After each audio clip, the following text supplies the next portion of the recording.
আসসালামু আলাইকুম। শ্রদ্ধেয় স্নেহের ভাই সব ও মা বোনেরা,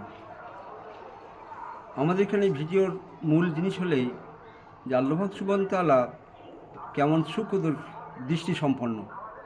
তো যে প্রসঙ্গতে উল্লেখ করা যায় যে সারা দুনিয়াতে যত সাগর আছে সবচেয়ে ডিপ সাগর হলো প্রশান্ত মহাসাগর।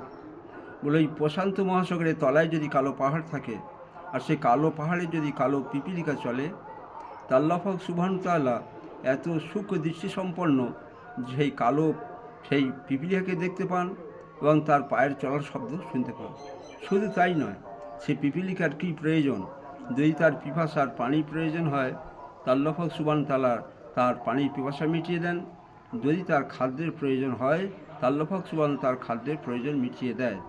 সুতরাং যে এমন দৃষ্টিসম্পন্ন যে ওই রকম ভিতরের জিনিসপত্র তিনি দেখতে পান, তাহলে আমরা যে ইনসান দুনিয়ার জীবনে চলাফেরা করি, আমরা ভালো চলি আর মন্দ চলি, তাহলে আল্লাহ পাক সুবহানাহু দেখতে পান।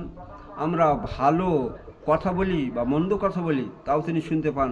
সেই জন্য আমাদের সতর্ক থাকতে হবে যে আমরা যাতে ভালো কথা বলি এবং ভালো পথে চলি। লক্ষ্য রাখতে হবে যে আল্লাহ পাক সুবহানাহু তাআলা আমি যা কিছু করছি দেখছেন, আর আমি যা কিছু কথা বলছি শুনছেন। সেই জন্য আমরা খুব সাবধানতার সঙ্গে কথা বলার এবং এবং কাজ কার্যকলাপ করার চেষ্টা করব ইনশাল্লাহ।